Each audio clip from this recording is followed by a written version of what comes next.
নিয়ে একটা অত্যন্ত গুরুত্বপূর্ণ বিষয় তড়িৎ রসায়নের সঞ্চয়ী কোষ, লেড সঞ্চয়ী কোষ বা সঞ্চয়ী কোষের চার্জিং এবং ডিসচার্জিং নিয়ে আলোচনা করব। খুব ইম্পর্ট্যান্ট এই বিষয়টা, প্রায়ই পরীক্ষা আসে।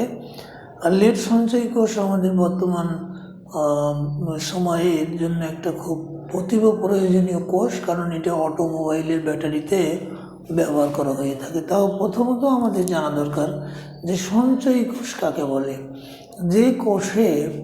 যে কোষে বাইরের কোনো উৎস থেকে বিদ্যুৎ প্রবাহ বিপরীত দিকে চালিয়ে কোষটিকে তড়িৎ সঞ্চয় করে রাখা হয়, সেটাকে বলা হয় সঞ্চয়ী কোষ, বা ওটা কোষটাকে চার্জিত করা হয়। তাহলে আমরা বলবো যে সঞ্চয়ী কোষ, সঞ্চয়ী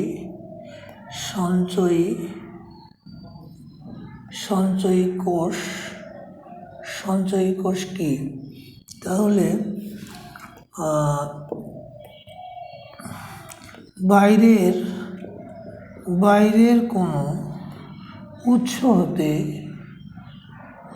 হতে বিপরীত বিদ্যুৎ প্রবাহ বিপরীতমুখী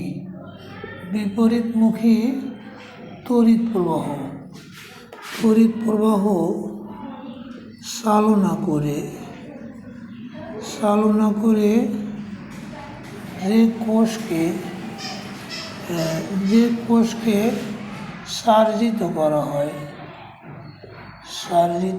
করা হয় তাকে সঞ্চয়ী কোষ বলে। যেমন লেড সঞ্চয়ী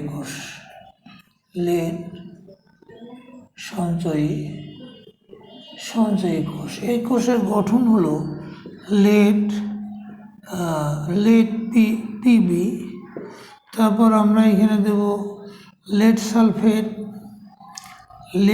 সালফেট দশা, সালফিউরিক অ্যাসিড H2SO4 দশা, লেড অক্সাইড আর লেড পিবি। এই হলো সঞ্চয়ী কোষ, লেড সঞ্চয়ী কোষের চিহ্ন বা প্রতীক। এখন চার্জিং কাকে বলি আমরা? তাহলে চার্জিং বা ডিসচার্জিং, চার্জিং কীভাবে হয়, ডিসচার্জিং কীভাবে হয়, এই জিনিসটা খুবই লেড সঞ্চয়ী কোষের খুবই ইম্পর্ট্যান্ট। তাহলে ডিসচার্জিংটা নিয়ে আমরা আগে আলোচনা করি।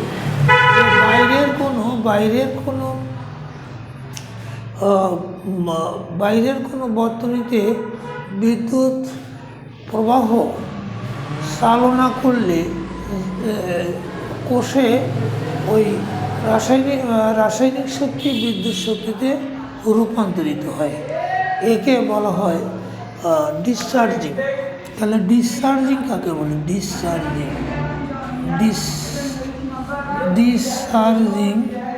ডিসচার্জিং কি? তাহলে বাহিরের কোনো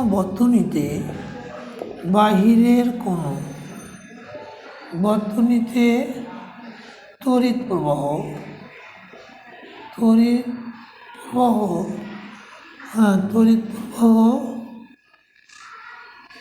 চালনা করলে কোষের রাসায়নিক শক্তি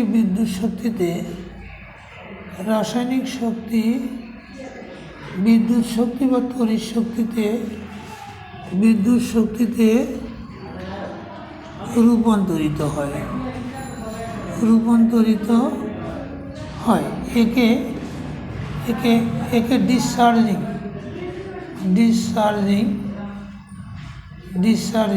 বলে। তাহলে ডিসচার্জিং রিঅ্যাকশনটা কেমন হবে? ডিসচার্জিং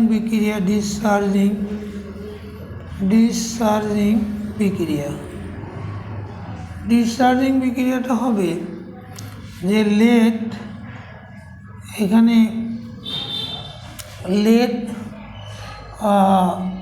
দুটা electron, lead sulphuric acid H2SO4 এ বিক্রিয়া করবে, বিক্রিয়া করে তৈরি হবে লেড সালফেট, তৈরি হবে হাইড্রোজেন আয়ন দুটো, আর তৈরি হবে দুটো ইলেকট্রন।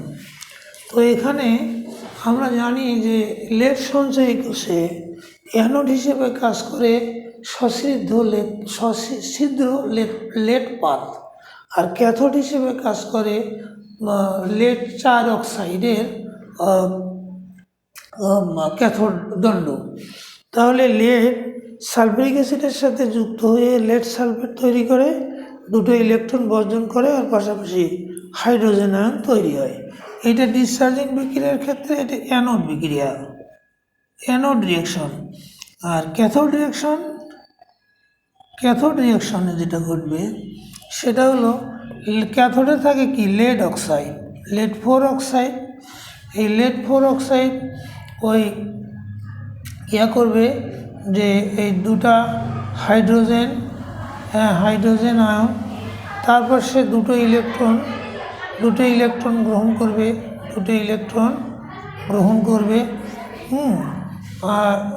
করবে, করে সেখানে সালফিউরিক অ্যাসিডের সাথে বিক্রিয়া আবার করে এইখানে তৈরি হবে লেড সালফেট আর পানি, লেড সালফেট আর তৈরি হবে H2O। তাহলে এইটা ক্যাথোড বিক্রিয়া। এইভাবে অ্যানোডে উৎপন্ন ইলেকট্রন বাহ্যিক তারের মধ্য দিয়ে লেড 4 অক্সাইডের দণ্ডে প্রবেশ করবে এবং সেখানে বিজারণ ঘটবে। এ হলো ডিসচার্জিং। চার্জিং বা ডিসচার্জিং কাকে বলে সেটা বুঝতে গেলে আমাদের খরিত কোষ সম্পর্কে জানতে হবে।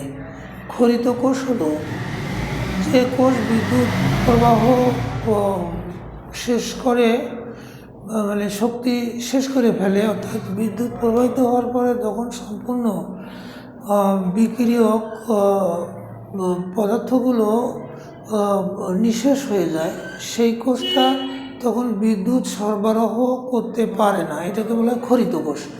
এখন এই খরিত কোষে বিপরীতমুখী বিদ্যুৎ প্রবাহ চালনা করে বিদ্যুৎ শক্তিকে রাসায়নিক শক্তিতে রূপান্তর করে পুনরায় বিদ্যুৎ উৎপাদন ক্ষমতায় পরিণত করতে যে প্রক্রিয়া করা হয় সেটাকে বলা হয় চার্জিং বা রিচার্জিং। তাহলে আমরা বলতে পারি চার্জিং বা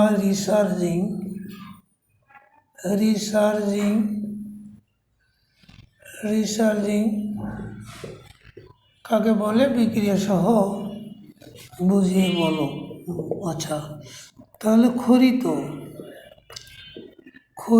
কোষে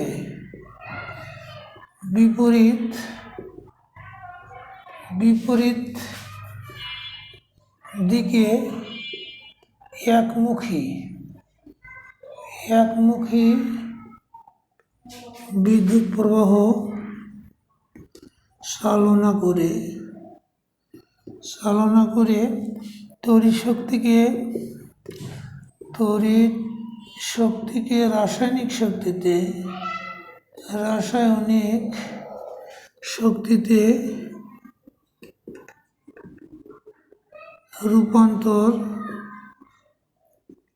রূপান্তর করে কোষকে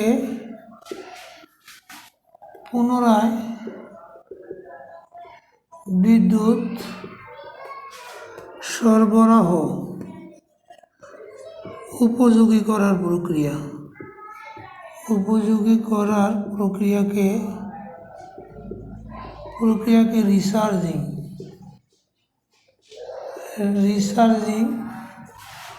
বা চার্জিং বলে।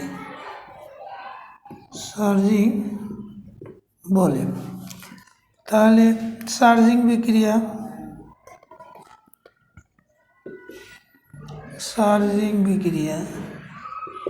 কী হবে? অ্যানোড বিক্রিয়া, উল্টো বিক্রিয়াটা ওখানে ডিসচার্জিংয়ে যে বিক্রিয়া ঘটেছে তার উল্টো বিক্রিয়া অ্যানোড বিক্রিয়ায় উল্টো বিক্রিয়া আমাদের হয়ে গেছে লেড সালফেট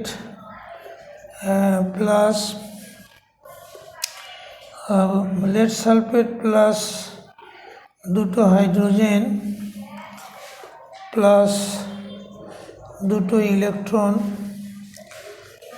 তো দুটো ইলেকট্রন, তাহলে এখানে উৎপন্ন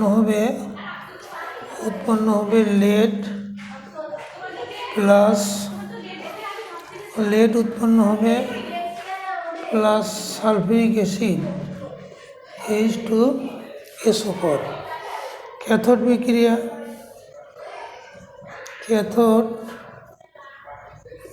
বিক্রিয়াগুলো উভমুখী হয়, উভমুখী চিহ্ন দেওয়াই ভালো। ক্যাথোড বিক্রিয়াতে কি হবে? ক্যাথোড বিক্রিয়াতে হবে লেড সালফেট প্লাস পানি, উল্টোমুখী বিক্রিয়াটা, লেড সালফেট প্লাস পানি, তাহলে এইখানে উৎপন্ন হবে লেড অক্সাইড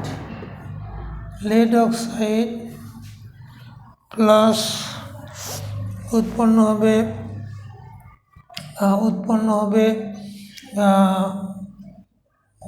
হবে দুটো ইলেকট্রন প্লাস